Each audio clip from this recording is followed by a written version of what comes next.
Hi, Heather. We're live. Hi, Heather. Hi. Okay, now I can see everyone. Right, I can breathe. So let's start. 3, 2, 1. Welcome back, folks, to the WP-Tonic in WordPress and Tech. To say this is a special episode, Tribe, and I've got a special panel. It's our 700th show, Tribe. 700 episodes.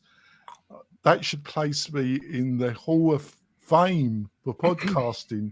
I am part of a small and infamous clique of podcasters, and I've got a great panel, and I'm going to let them introduce themselves. There are regulars and favourites of the tribe. I'm going to start with a close friend, Sally. Sally, would you like to introduce yourself once again to the tribe? Certainly. I am Sally Getch, rhymes with sketch, the WP fangirl, and I'm mostly here because people love my cats. Exactly. And I've got another close friend, comes every month or more regularly. Got Heather with us. Heather, would you like to introduce yourself to the tribe? Yeah, I am Heather Wild-Renzi. I am the CTO of The Difference Consulting. That's great. I've got another great guest. I've got another great friend. I've got Vito. Vito, would you like to introduce yourself to the tribe? Yes, I'm Vito. I'm the co-founder and CEO of Adorim.io, where we help web agencies and freelancers collaborate visually with their clients. Oh, a superb pitch there, Vito. Up to your normal high standards. This man knows how to mix at WordCamps. He is a machine. I've got... and he managed not to get COVID as well, unlike most of the rest of WordCamp Europe. I'm the only guy. I'm the only person in my Airbnb that is still standing. So, do you think you were the spreader, though? Maybe, but no. We tested every day. You know, I was good right. throughout. You know, it's amazing, isn't it? I've got my friend Spencer. Spencer, would you like to introduce yourself to the tribe? It's Spence from WPLaunchify.com, and I've been here for 700 weeks. I don't even know how old that makes us. 700 weeks. It was about 200 episodes. You're not even halfway, Spence. Right. I've been here longer than you. Well, no. I remember way back when we were on, what was the original? Google Meet. No, before Google Meet, when it was the podcast, I have it on YouTube. I still do that show on Thursdays, Heather. Actually. Anyway. All right. It was on Zoom. It's on Zoom. No, it was on Google Meet before it was on Zoom, and then we had that brief period on that short social network. Yeah. Yes, yes, you're right, Heather. I met you on Blab. That was it. Blab. You were flying Blab was somewhere. after Google Meet. And you just came on my Blab, and I thought, oh, Heather looks interesting. Let's have a chat with Heather. So, John, would you like to introduce yourself to the tribe? Yes. John Locke from Lockdown SEO and helping manufacturers with search engine issues. Yes, issues. They've always got issues. Before we go into the stories of this week's show, I've got a couple of messages from our main sponsors. We'll be back in a few moments, folks. We're coming back. I've got some great offers from some of our sponsors. I've got some great recommendations of plugins, services for the WordPress professional. If you want to get all these freebies, all you have to do is go over to WP-Tonic/recommendations. So straight in to story one. And we've got a combination here, a couple of stories from the tavern. The beloved tavern that supplies. We got rtCamp launches WordPress plugin compare project. I'm sure Spence will find this interesting. And then we had Elementor requires Static. So let's start with Uncle Spence. So Spence, what did you think of I kind of combined them together because in my crazy mind, I thought they had some linkage. What do you reckon, Spence? I'm not sure I understand the linkage, but as far as this one, I did see this when it came out, and then I obviously checked it out because I'm in this sort of focal point most of the time. There's a comment to check out what's being done at the Hive, wphive.com/compare. I think they both do a good job with what they're doing. I think the Hive is really more comprehensive, and if I was going to do this myself, way I would do it. But although I compliment the people who did it, and I think it's a tremendous effort, I mean, it's really useful for what they did. It sort of feels like I cannot figure out what any useful purpose of this is, simply because it's not actually solving the pain that exists in the repository. The pain in the repository is that there are people who have premium plugins who need to get attention, need to give support, need to have a distribution channel that aligns with reality. And the repository is a flea market on Sundays that, you know, people show up in because they're trying to get some attention, but it's not really in alignment with the business models that are going on. So they both do a great job, but they don't solve that problem of, for example, how do you make WordPress into a more cohesive system that people come to and realize, here's all the things I need when I come to the store for what I'm trying to do. So it's nicely done, but it, again, like no substance to solving the real problems. Right, so let's talk about the tavern, and then we can go on to Elementor. So Vito, you were at WordCamp Europe. I presume you were watching Matt Manweg and the questions, and one of those questions was about the depository and how it's run, and he seemed quite adamant that he really was not interested in any changes really in that, which I can understand, but I do think paying Premier versions for a security check to get a blue tick that they meet certain coding standards, and that money could be put back into the general WordPress ecosystem. I am a little bit puzzled why Matt's total resistance, but in some ways I can understand it. What was your feelings about, if you did hear what he said, and about the present situation around plugins and that, Vito? So I think that there's a place for what is currently happening in the space. It's just a bit of a mess, not inside the plugin browsing experience, but after, right? So that part, once the plugin is installed, that's when all hell breaks loose with some of the plugin authors out there. So that needs to be managed. I actually think that the browsing experience and the way that the repo is run is pretty good. I like the fact that it's all free. I think that it works nicely with the WordPress core values. And I also agree that there is a place for upgrade paths throughout the experience. I don't think that it should be there. So the repo for plugin makers, so there's some like tiny features that people release for free, which is great, adds to the community, and this is awesome. But if someone wants to build a business, then this is just a lead magnet. It's another traffic source that allows you to get people into your flow, which works pretty nicely, to be honest.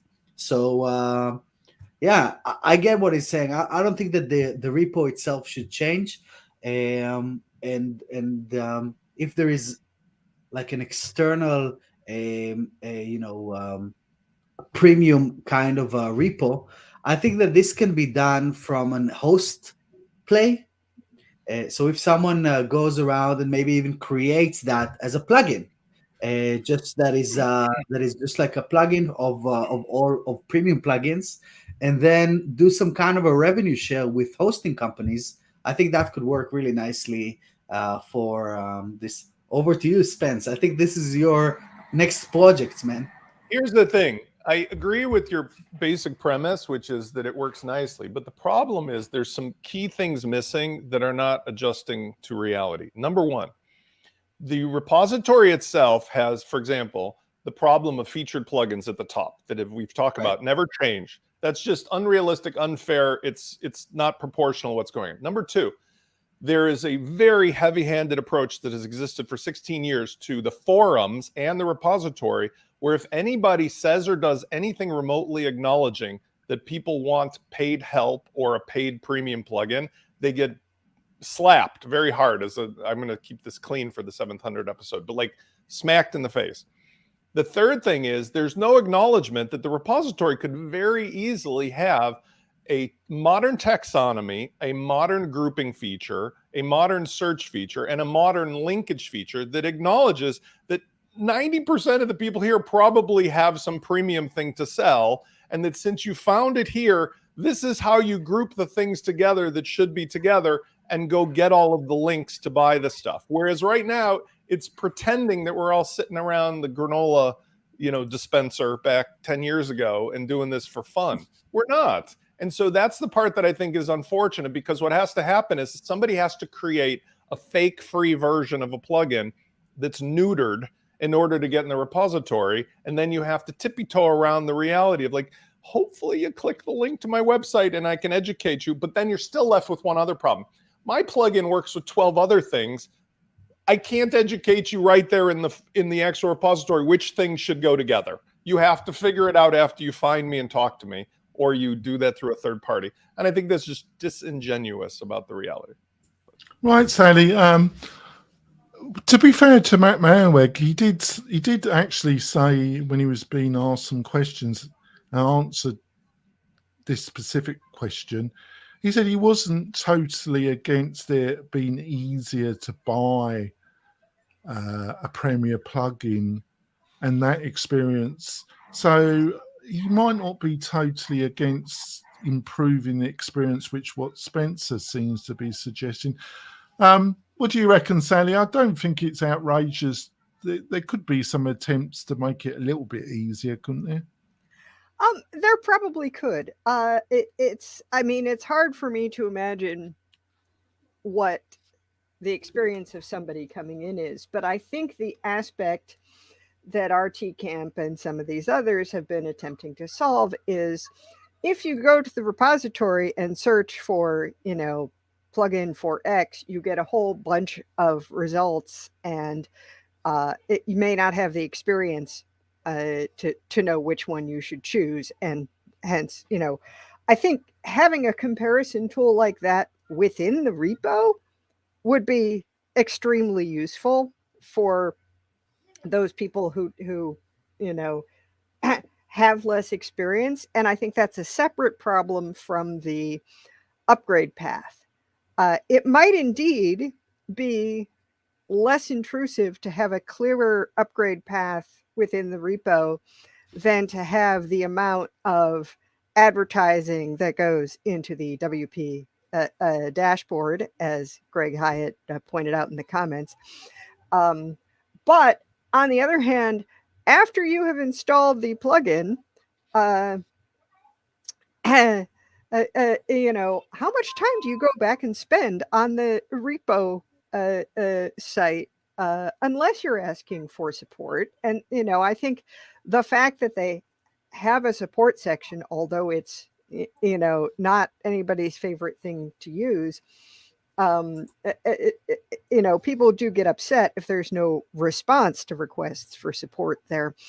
I think in some ways, I think that the whole support outside of WordPress call to be offered is a little bit insane anyway. So, Heather, I'm always puzzled why this is causing so much argument, because I could see some way where you could, in search or in categorization, you can say you have one section where they're all free plugins, and then you could, depending on your search criteria, you could say, I just want to show paid versions. And then you could have another criteria where the plugin developer or company is paid for the coding to be checked over and for it to meet a security standard, and it gets a blue tick Well, in the corner. theoretically, it's supposed to be checked anyway. Yeah, Before it but goes you know, in there. yeah, but when you get up It to is checked 60,000, pretty extensively, and they don't accept a lot of things, and they give nice suggestions back, and they're doing their work properly there. yeah, Yeah. but yeah, The thing go is on, that what do you reckon? after you release it, or after you get approved, then you can do whatever you want. The next version is up to you. But I think that Yeah, the main issue is by having all of these like clumped together. I mean, the average person that's searching for anything in the wherever they're searching for them is not the power user. It's the so what they're really doing is they're looking for something that, I mean, they're always going to look for the featured things. They're going to say they're going to look for the ones that have the highest ratings, and they're going to look for the ones that are the most recently updated. So, I mean, basically, your ones that, I mean, they may work. They may have been a smaller developer that like created something 5 years ago, but it was solid. And like, I mean, it's the developer that does their check-in that creates really good code. That, I mean, it's just like it just keeps working throughout every version, but may not have the money to be a featured, sponsored up at the top of the rankings, doesn't have the time to go through the verification processes, doesn't have like, I mean, so you're always only going to see those big guys at the top, and it's just, it doesn't solve the problem. So, John, to finish off, do you think there's any way the situation could be improved, or do you think it's too hot to handle and it's best left where it is, really? I mean, this is a cool tool, and the way that it displays the information, it's easy to scan. So it's excellent UI. What I would like to see is something, it would be cool if there was something like this either on a third-party site like this one, or in the repo itself, but displaying information where it's all the plugins that are within a certain category, like all the forum plugins, all the e-commerce side by side, in order to compare them. Now, this one you can kind of like drop, or you can search like different ones and put them in there, but you still have to have a knowledge of what it is that they do. The free plugin repo, the plugin repo is a big reason why WordPress was able to grow.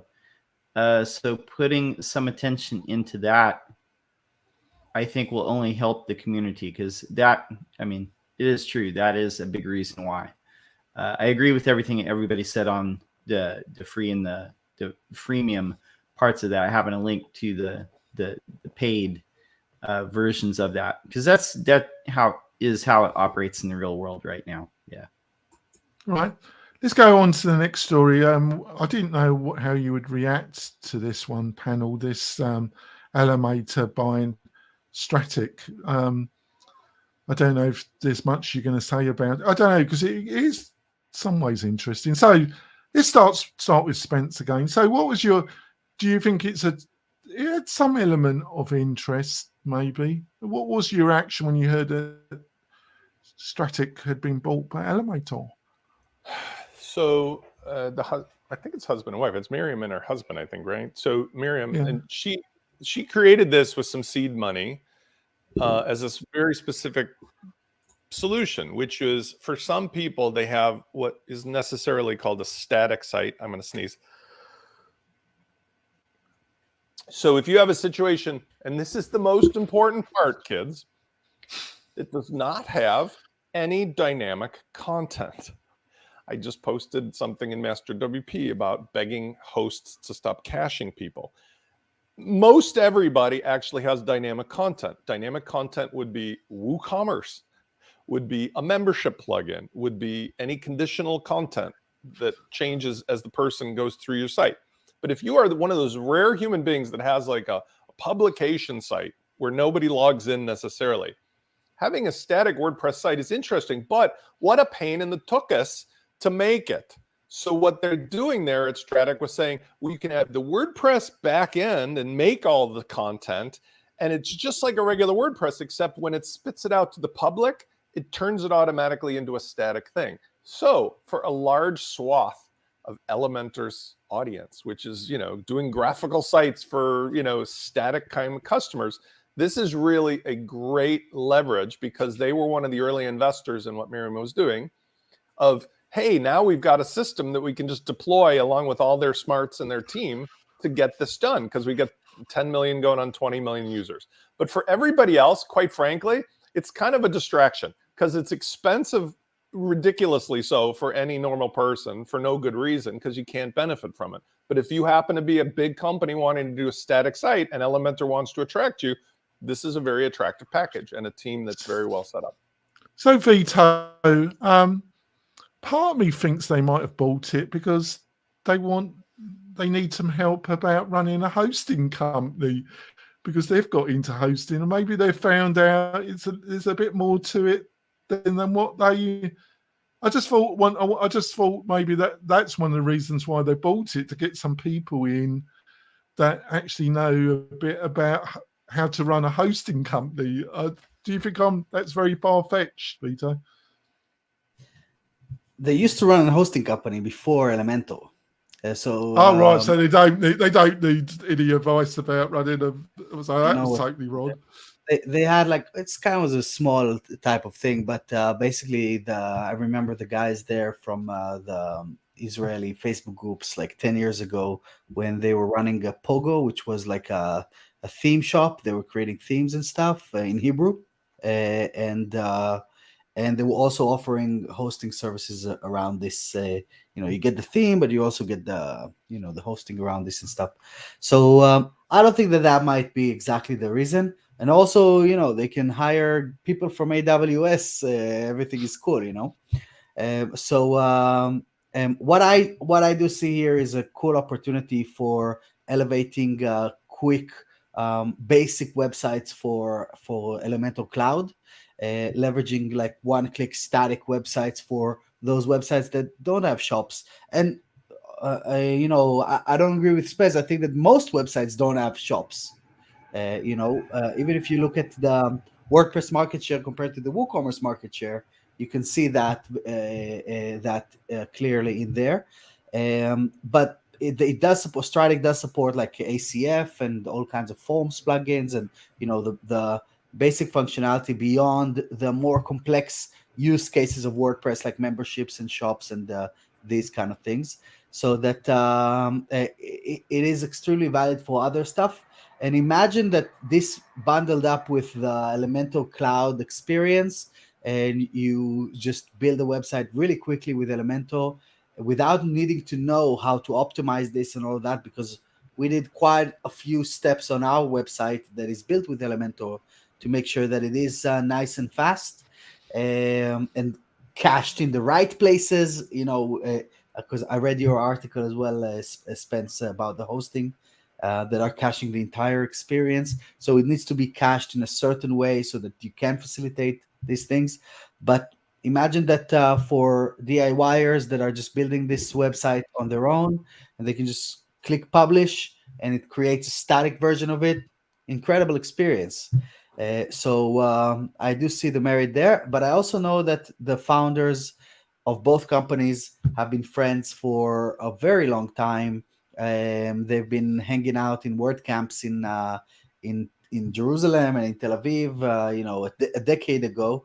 So they've kind of been working together behind the scenes, even if it wasn't kind of public. So I love it. I think that this is a good match, and I wish them all success with this. Yeah, I do. She's great.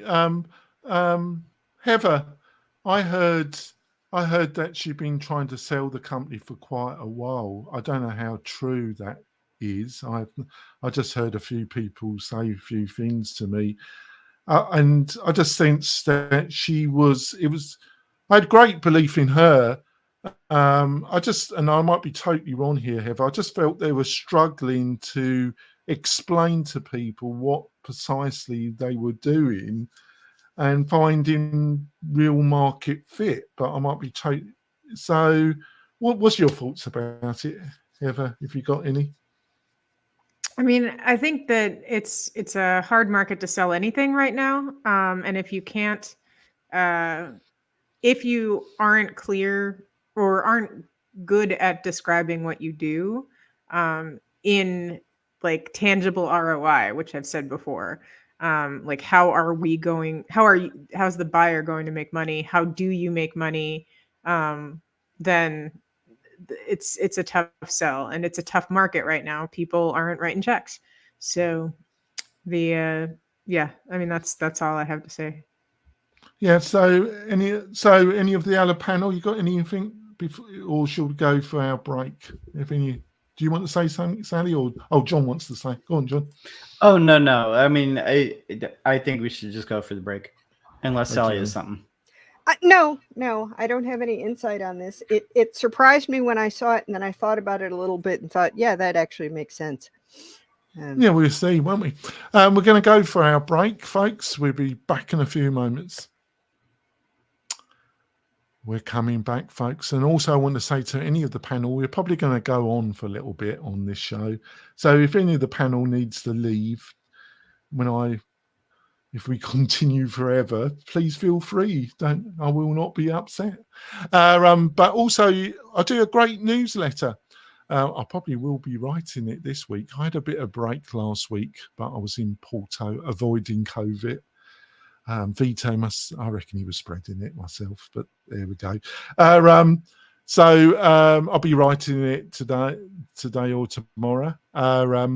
And I write an editorial, and it's normally quite interesting. I even think some of the panel read it. They nodded their head. But so please sign up. Go up to WP-Tonic /newsletter, sign up, and it will be in your inbox every Monday. Should be great. So off we go on to the next WordPress story. And we had a few this week, which was great. Some great stuff I've learned from WordCamp Europe. This is from Master WP. So, Sally, did you have a chance of reading these words of wisdom about WordCamp Europe, and what did you think?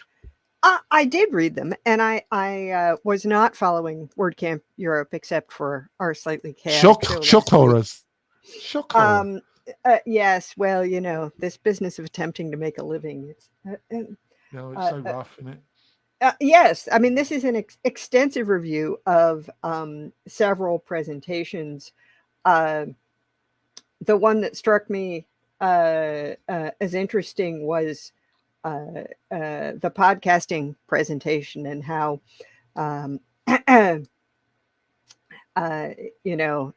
podcasting is the future of WordPress. And I think that's kind of interesting, because podcasting and WordPress have been going together since 2005. And it's actually how I got introduced to WordPress. But I think that one needs to have some caution about the numbers that are on that slide. So it's like, 2019, 300,000 new podcasts, 2020, 885,262 new podcasts. Well, how many of those podcasts are still going? Because a whole bunch of people did things and started things in 2020. It's not only that, Sally. It was quite interesting that you bring that up, because podcasting, what Spotify are attempting, what Anchor, they're trying to take an open protocol like RSS feed, and they're attempting to break away from that open, and enclose it and then monetize it, which is totally the opposite of what WordPress, which is GPL and open source. So I found that a bit interesting that they chose that, Sally. Yes, well, there have been people looking to monetize their podcasts pretty much since the beginning. I mean, every once in a while you get this surge of people getting into podcasting because they've got this idea that it's a get rich quick tool, and it never has been. It never will be. Most of the people who are actually making large amounts of money from podcasts were making large amounts of money from other things already, and were therefore widely known, and had a big platform. As we were commenting in the beginning, podcasting is hard, and continuing to do it over time, which is what you need for it to pay off for you, is even harder. Lots of Well, I people, love and it's not. podcasting and I love chatting with people. So I'm a smoocher anyway. So Yes. I mean, I think for some people, it's, it can be very enjoyable, but I like, participating in the roundtable because I can come and do the talking and hanging out and so on. And people can hear my opinions and alleged insight. But I don't have to do any of the post-processing or any of that. I mean, there is a lot of work in it. Now, I do think WordPress is a great tool for podcasting and will continue to be so. And there are various plugins aimed at this and themes I know a designed. particular good one that sponsors this show. Right. I mean, that is a combination of plugin and podcast hosting company. There you go. And what could go wrong? What could go wrong? Yes. So there are lots of options, and I think that's good. And then the one I figured you might want to comment on, Jonathan, was about the designing websites to be easier for people with dyslexia to read. It was interesting to. She did a good job. Yeah, obviously I knew a bit about it, so she was doing the basics really, but she did a great job. So Vito, you were there. Well, some of the time he was mooching all over the place. He was literally. I was a bit reluctant because I was thinking. I just kept thinking COVID, not being able to go to England, COVID. I was a bit worried, Vito, about actually mixing with people, but you just got stuck in. I came to work. I came to work. He was focused. He was like a XL missile on target, aimed at a Russian tank. But what did you think of the event? I know you were at their work. I don't know how many of the actual presentations, but what was your general feeling about WordCamp Europe, Vito? So I got to see one presentation, mine, which was really good. Well, that was useful. And I caught up with a few of them after, just like on the plane back and stuff. I don't usually go to the sessions at WordCamps. I'm like the hallway guy. I just walk around and shake hands and distribute COVID around. But the event was brilliant. We were sponsoring for the first time at EU, and I was speaking for the first time. So personally, it was like a really huge achievement. And I got to meet a lot of people that I haven't seen in a long time. I got to meet you, Jonathan, for the first time, which was awesome. And we hung out a little bit. You even trashed my booth a little bit. Exactly. I trashed it, didn't I, Vito?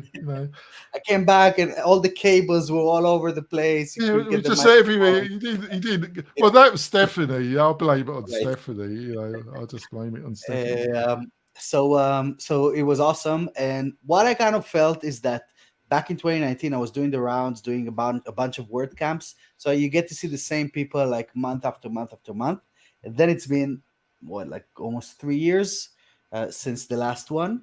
And it's the same faces, but everyone is just a little older, a little kind of different, which was really interesting to see. Everyone is just a little bit more relaxed than how they were.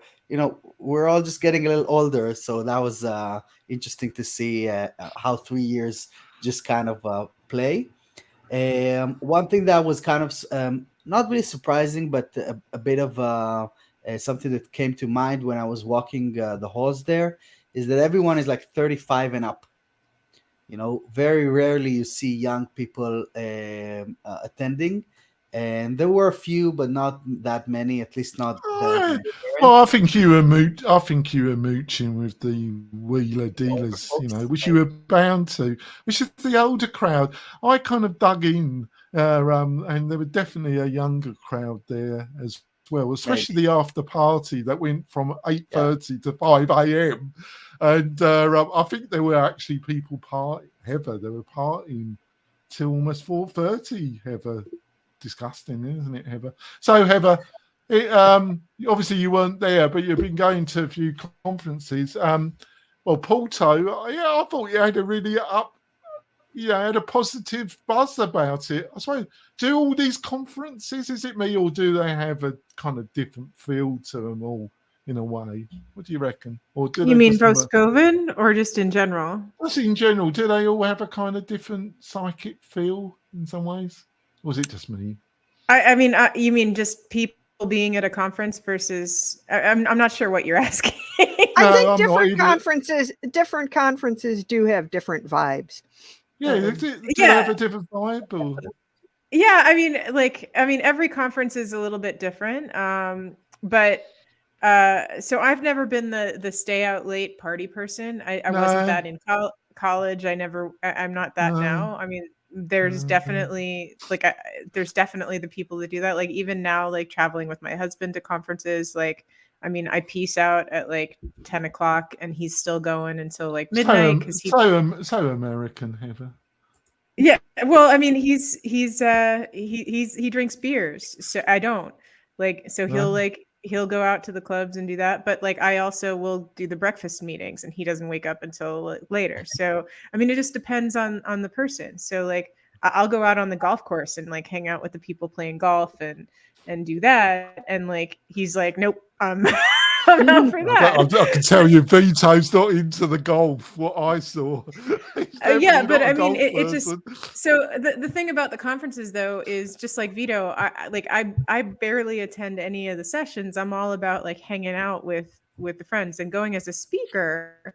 I've always attended conferences as a speaker. Like I don't go as an attendee because like you get to hang out in the speaker room. You get to hang out like at the speaker dinner. You go to the speaker activities and like you get to hang out with the experts and your peers rather than like the attendees who are like trying to hang out with the speakers. So, I mean, it's much better as an expert. And if you think like listening to this, like, oh my God, I'm not an expert in anything. What do I have to share? You do. You have tons to share, like, because you are an expert in the thing that you do. And no one else does the thing that you do every day. So you do have something to share. And so think about it this way.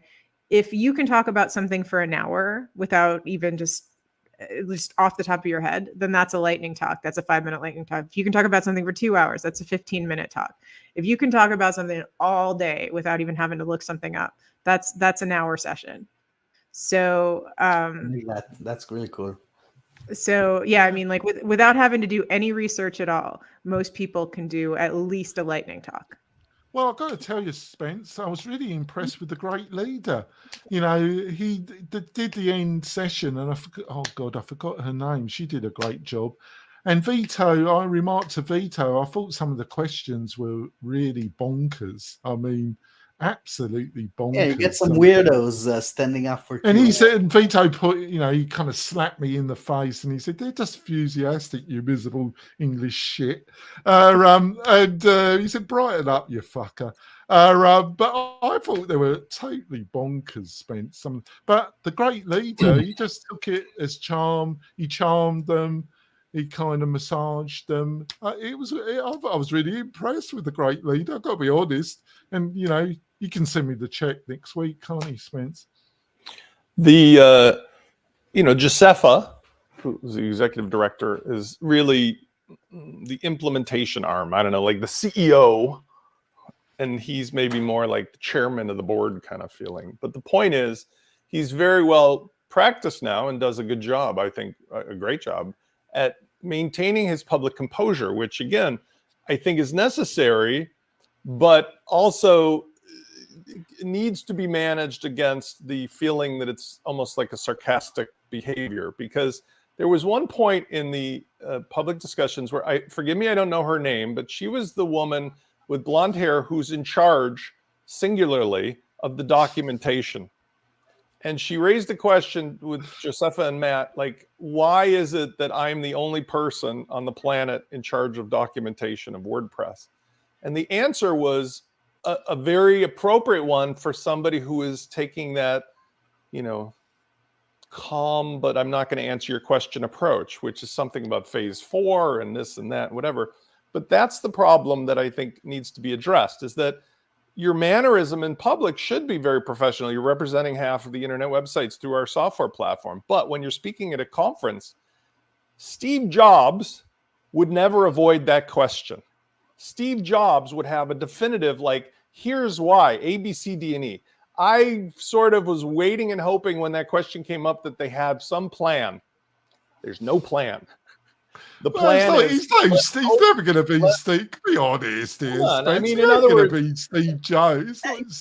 Completely opposite personality. I'm not saying he has to take on his personality. I'm simply saying we are beyond.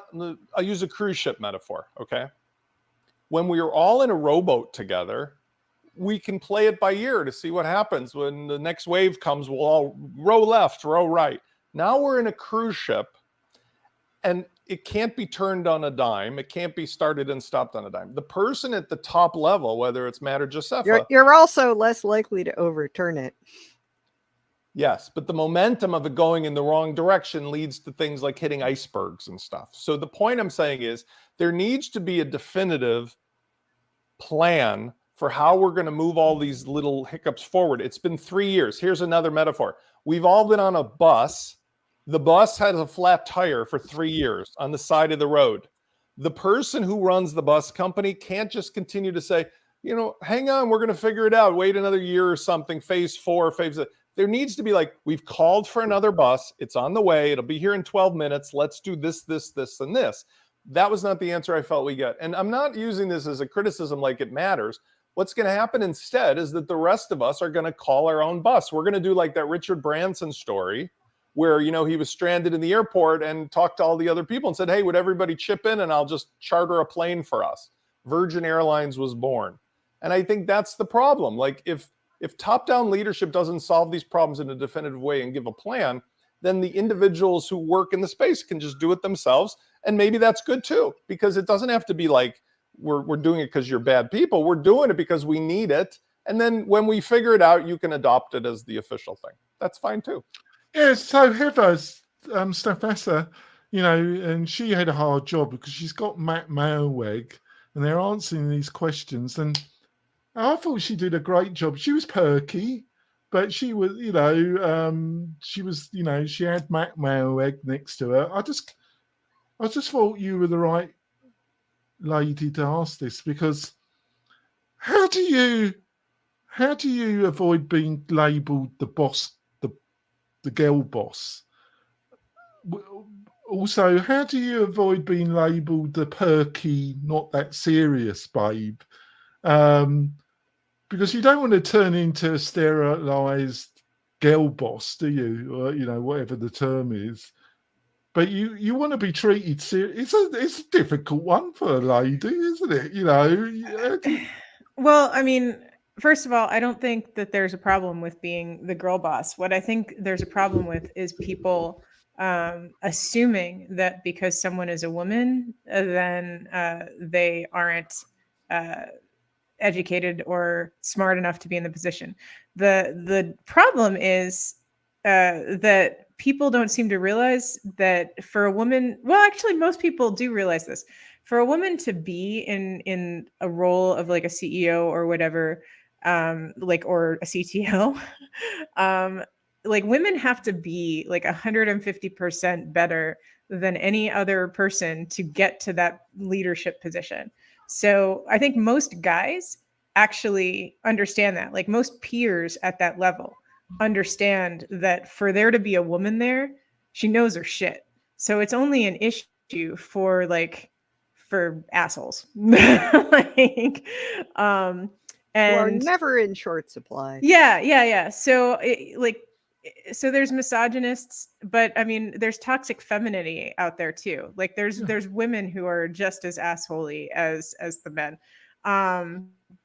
So I'm not lumping men in this behavior. Like most CEOs out there, most CTOs, most VPs, most all of that recognize that if they see like insert minority here in position of peer, that person's probably better than them at their job. And if they're acting out, it's because they're scared that person's going to do better. But the thing is, insert minority here. There aren't that many of them, and that's why they're minority. So it's it's just that when she's got Matt, Matt, he looked more relaxed. He looked a bit more comfortable than when I saw him on the video when he was doing that New York gig. He looked more confident, more his old self. Because he has no there's no ramifications. Like there's nothing if anything goes bad with him, like there's no blowback. But if anything goes wrong, like a woman, if anything happens, then it's her fault. If anything happens with a guy, it must be the fault of like whatever else there is. So like, okay, I'm not sure I agree with that. Well, no, yeah, seriously. So here's a perfect example. So like if a man were to put a man into a position, like if a man promotes another guy, and the guy like screws up, then it's the guy's fault, not the person that promoted that guy. It's that like that dude just screwed up. So like if I were to promote a woman, then it's my fault for like picking some woman that just couldn't do the job. It's not that woman's fault. Like, I mean, although she's incompetent or whatever because she made a mistake, but like it's also my fault for trusting somebody that didn't do it. Well, yeah. Well, I don't want to say. What do you reckon, Spence? That's a bit. I think Heather's correct about, and this is a topic we talk about. John Locke is obviously our expert here as well. But like, I find it troublesome to me as a capitalist, as a white male capitalist. I find it troublesome because I come from professional world of law and real estate and otherwise. And in government, especially as of late, there are exceptions to the rule here in America. But like for the most part, I would rather live in a world run by women because I think that they have a greater sensibility of like the bigger picture of why things need to be done. Men are driven by a lot of very weird, like dogs versus cats, testosterone decisions and ego and stuff that doesn't align with the people on the rowboat getting the best result, right? Like we're all trying to row together. So from that standpoint, Josefa is exceptional. And I've indirectly interacted with her through my other partnerships and stuff. And she's never failed to come up with like a reasonable, intelligent, mature perspective on all the things. Having said that, I also agree that Matt is able to sit back, not because he's taking advantage of her, but because I think he really does genuinely feel that she's the better qualified person in the room. My critique of the executive board of WordPress is not to say she or him are individually responsible, but rather to say a corporation is a top-down endeavor, and we are a corporation here now. We are no longer a Grateful Dead concert, like everybody just working it out. We are a corporation and we should act like a corporation. Even though we don't own shares, we're stakeholders as participants in this. And so there needs to be a response, just like at the Apple annual events, of like, hey, we all are making our living here because of your products and your marketing and your direction. Give us some understanding of what exactly you're up to, not just like, hey, we'll figure it out. That's my point. And I don't think that's in any way different than Heather's point either. You can't lead, like Salesforce's annual event. Sure, it's like a Las Vegas party, but it's to let everybody in the Salesforce ecosystem to know this is what's going on. Here it's coming. So, John, Matt, he kind of made it GPL. He made it open source. He didn't have to continue. Well, you've been cynical. I suppose you could say that was convenient because it got a load of people to do a load of free stuff. But on the other hand, I don't know. What do you reckon, John? I'm rambling, aren't I? But I'm trying to be fair. So what do you reckon? No, I mean, It really feels, I mean, I obviously didn't go to the WordCamp Europe, but it definitely feels like this is what the community needed, because a lot of people seem to be really energized after this. Yeah, the direction of the project is what it is. It's moving toward integrating full site editing in addition to the block editor. But I agree with what was said previously, is we really do need more documentation, because that, again, all the independent developers and theme writers and plugin writers, they had documentation to refer back to. And that is a pressing need.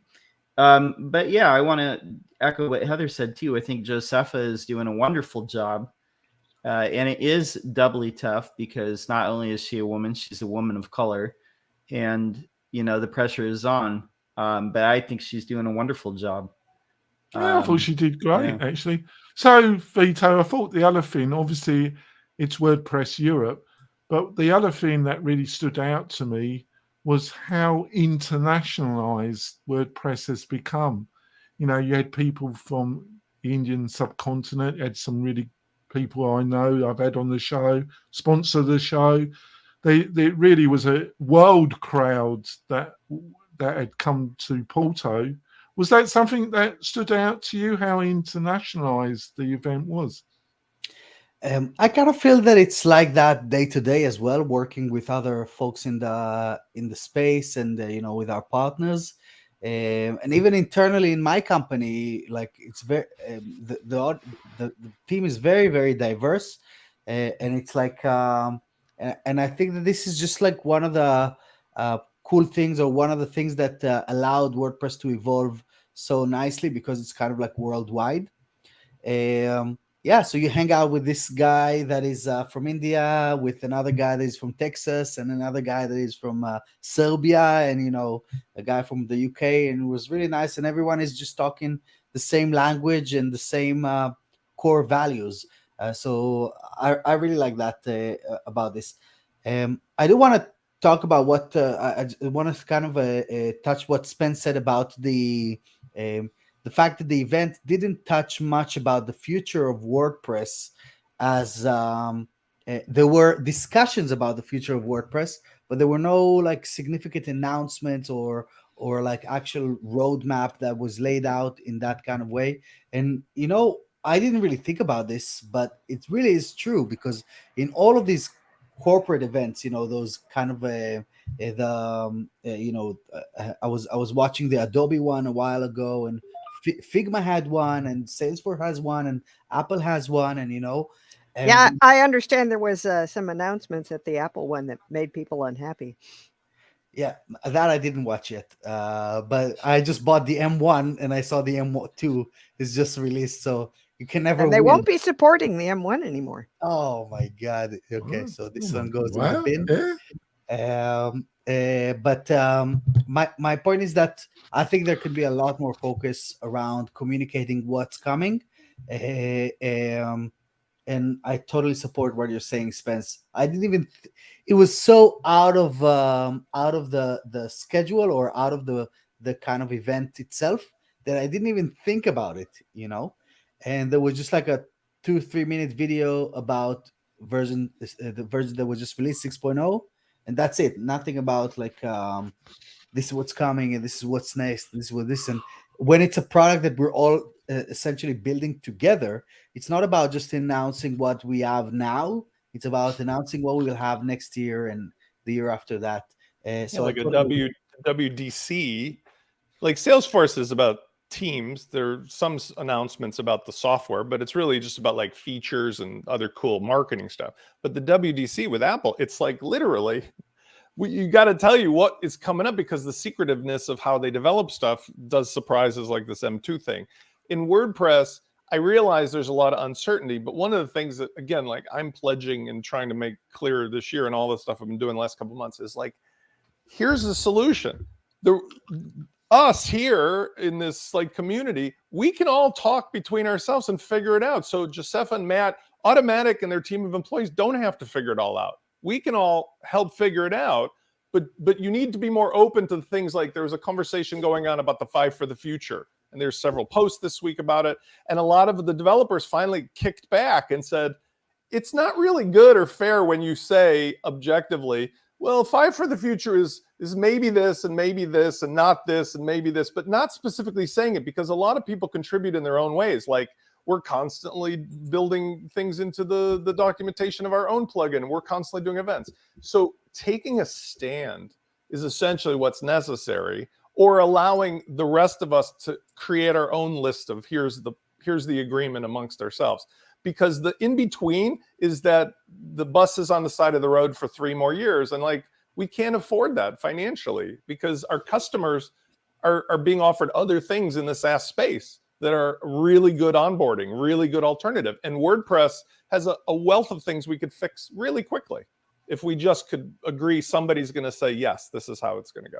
And I don't think it's not like taking money out of any one person's mouth and putting it, or pocket and putting it in others. It's just saying we can't just not do anything about it.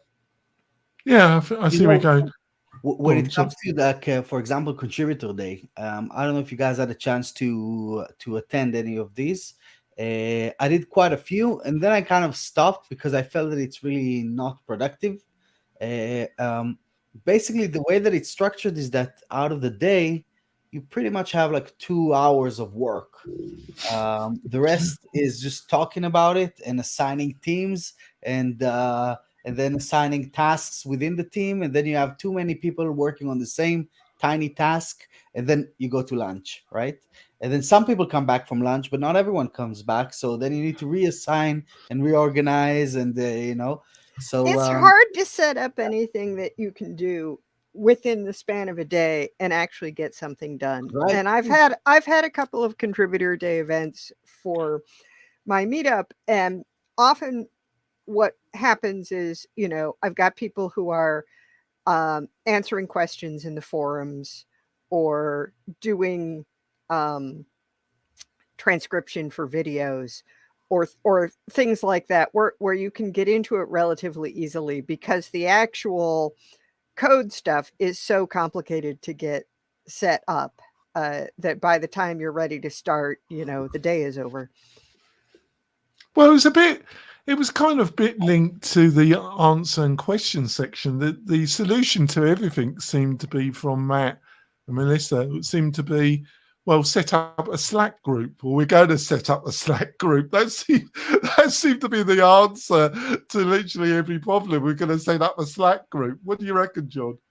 Bye, guys. I'm sorry, but I have to go to a meeting, but it was great to see you. Bye, Vito.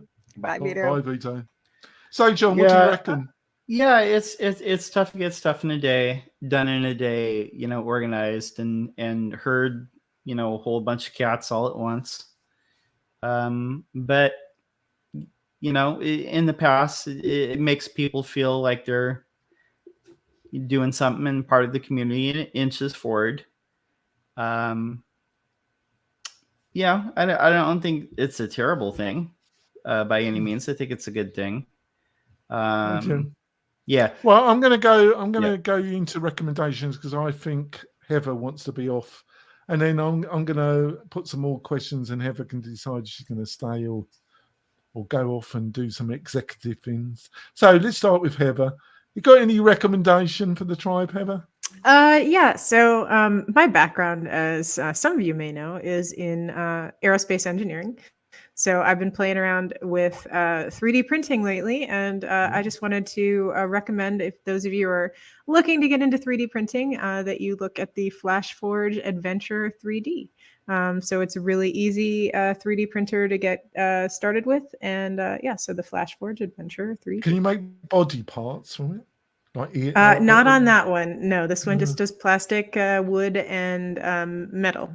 Well, I might need some new parts. Oh God! I wish I hadn't said that there. So can you make sure you put that in the Slack channel, though, for us, Heather? So, Sally, have you got a recommendation for the tribe? Well, my recommendation actually is related to something we've been talking about, which is documentation.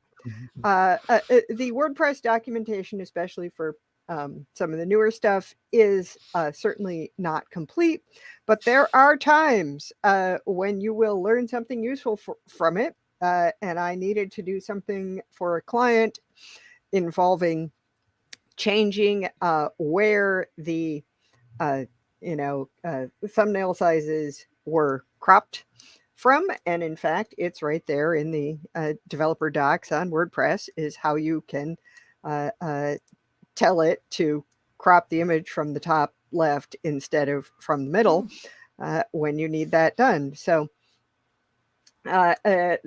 documentation is a good thing to have, and I do think it's kind of a lame excuse to say, oh, phase this, phase that. You need documentation all along and everywhere, but we run into that problem as we do that. Like, people don't want to do the boring stuff.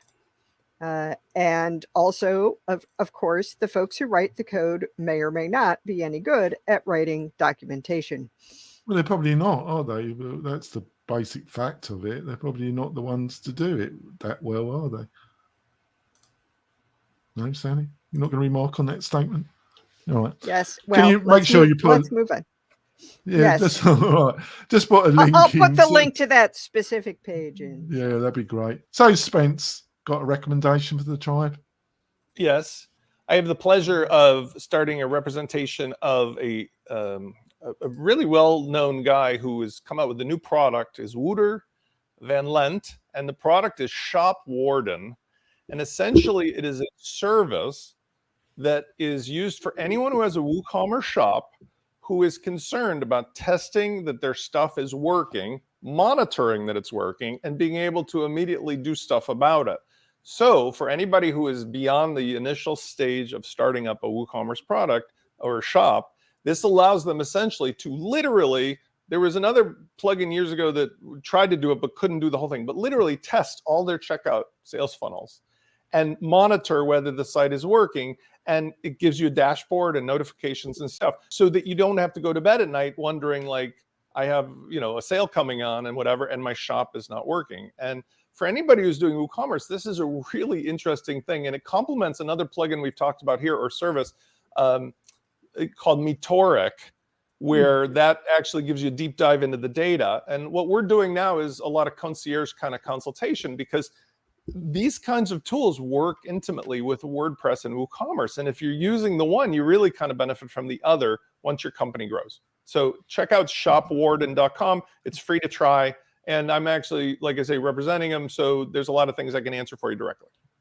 Well, I'll put it in. I'll make sure it's... I love the name. It's a great name, isn't it? I really It is a great name, yeah. It is. John, have you got a recommendation? Yeah, so my recommendation is another podcast. It's in the WordPress space. It's from the wonderful people at Master WP, and it is Press the Issue. And there's 2 episodes out so far, and both of them have been extremely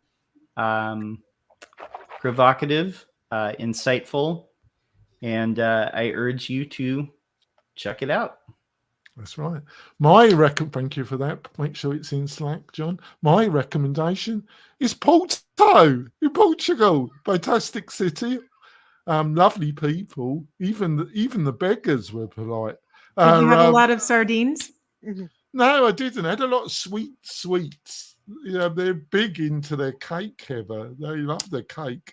Very strong coffee, but a great vibe. Just a lovely city, roamed it. I did, walking all over the place. Like I say, even the taxi drivers and the beggars were friendly. What more can you say? And the drunks, even the drunks were polite. So a bit different than San Francisco, to say the least. That's good. I had to say it. I don't know if any of you are we going to continue? Got a couple, or do you want to go off? I have to go. Right, yeah. Right. You two go off, and I will say happy anniversary. Thank you. Yes, Thank congratulations. You. Yeah, I think we better end it, folks. But Sally, John, you've been with me, I think, almost 6 years. Since like 2013 or something.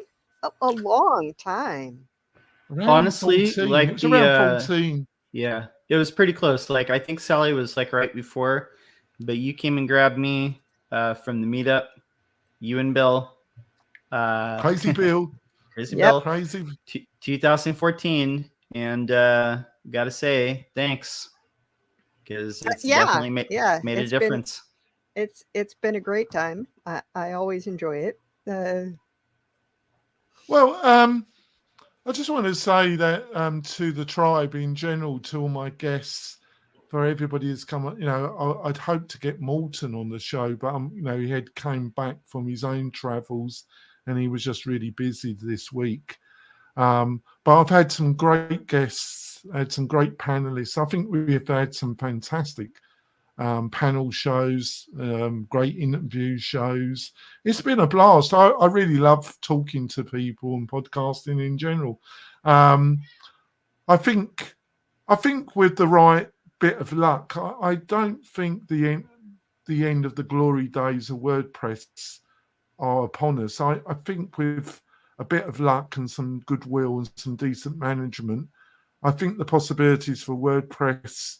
I was a bit concerned about where things are going, but I don't know why. But after Porto, I've got a little bit more enthusiastic about the whole thing, and because it was quite amazing to see close to almost 3,000 people from all over the world come to Porto. And I'm not going to overdo it, because some people overdo it, which you could see in some of the questions put to poor Matt. But on the other hand, you can be a little bit too cynical. So I'm attempting to find the right balance. But as a conference and an event, I give the organisers of WordCamp Porto almost 9 out of 10. And you can't say more than that, can you? So I'm going to end it now. Thanks, Tribe, for keeping someone's watching children are screeching in the background. Yeah, yes. I'm trying to cut it out. They're a bit noisy. They're not my own. Ah, well, so they're children. What do you expect? Yeah, there we go. And Tribe, we'll see you next week with another great roundtable show. See you soon. Bye. Bye.